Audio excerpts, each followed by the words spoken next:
Assalamualaikum warahmatullahi wabarakatuh. Perkenalkan, nama saya Hesti Nur. Kali ini saya tampil bukan untuk MC, bukan juga untuk moderator, terlebih bukan juga untuk sebagai pelatih teater seperti biasanya. Pada pagi hari ini saya tampil untuk mempresentasikan mata kuliah agama dan sains uh, dalam materi pemahaman singkat saya tentang teori psikologi dalam perspektif Islam. Oke, mari sedikit kita mengenal secara singkat tentang apa sih yang dimaksud dengan psikologi. Psikologi itu berasal dari bahasa Yunani yang terdiri dari dua kata. Yang pertama itu psiche. Maaf kalau saya kurang jelas menyebutkan kata psiche karena saya kurang mengerti dengan bahasa Yunani. Psiche berarti jiwa atau ruh, dan kata yang kedua yaitu logos berarti ilmu atau studi, sehingga psikologi dapat diartikan sebagai ilmu tentang jiwa. Jika kita berbicara tentang jiwa, dapat diartikan secara umum psikologi itu adalah ilmu yang mempelajari tentang pertama itu proses mental, sebagaimana manusia berpikir, merasa dan memahami dunia, dan yang kedua tentang perilaku, yaitu tindakan manusia yang dapat diamati seperti berbicara, berjalan, ekspresi, dan yang ketiga yaitu hubungan sosial antara sesama, baik dengan lingkungan, baik itu secara individu atau berkelompok.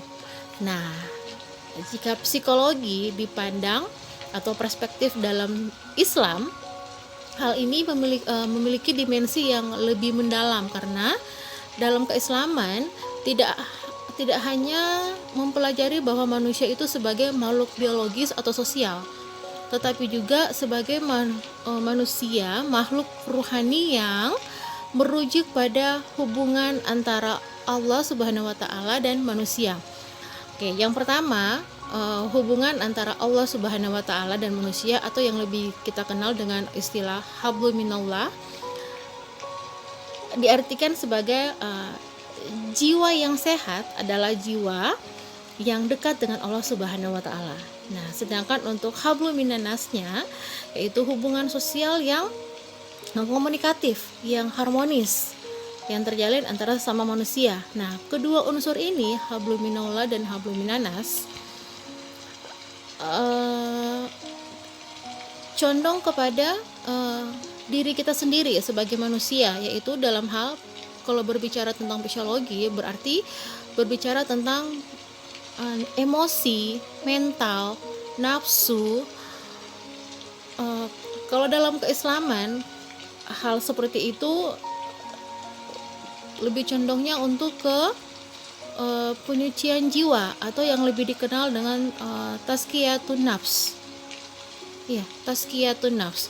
Nah, jika kita berbicara tentang tazkiyatun nafs atau jiwa pada diri manusia, ini menjadi inti dari keberadaan manusia itu sendiri. Dalam Al-Quran dan hadis, nafs sering disebut sebagai salah satu aspek spiritual yang dimiliki, bukan yang dimiliki, tapi yang memiliki kecenderungan baik buruknya. Hal ini bergantung kepada bagaimana ia dibentuk dan diarahkan.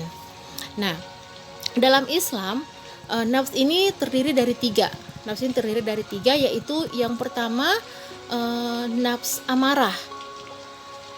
Nafs amarah artinya jiwa yang mendorong pada kejahatan, seperti yang tertera dalam surah Yusuf ayat 53, artinya sesungguhnya jiwa itu selalu menyuruh kepada kejahatan. Hal ini diartikan sebagai tingkat jiwa yang belum terlatih dan condong pada hawa nafsu dan dosa. Dan yang kedua yaitu nafs lawamah.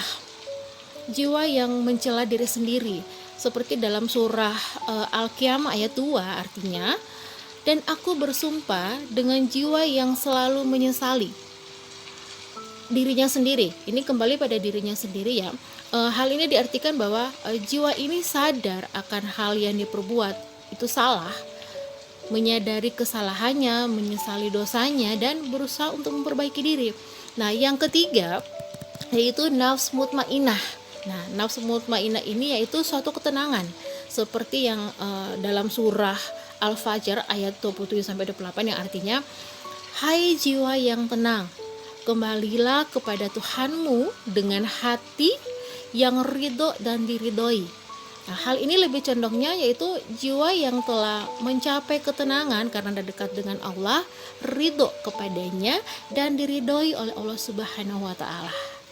Nah, kesimpulan dari teori psikologi perspektif Islam, psikologi ini adalah elemen inti yang menentukan karakter, perilaku, dan spiritual seseorang. Psikologi memiliki sifat yang dinamis dan terus-menerus berubah bergantung dari bagaimana usaha manusia dalam memperbaiki diri atau tazkiyatun nafs, penyucian jiwa yang berbasis pada wahyu dan akal, fokus pada aspek jasmani dan rohani melalui ketauhidan seperti sholat, zikir, dan menjauhi segala maksiat. Nah, tujuannya untuk apa? Agar dapat memahami perilaku dan pikiran manusia, terutama diri sendiri, dapat mengendalikan hawa nafsu, hingga dengan sendirinya dapat meningkatkan kualitas hidup manusia melalui keseimbangan mental dan emosional, sehingga perilaku yang tercipta dapat mencapai kebahagiaan dunia dan akhirat.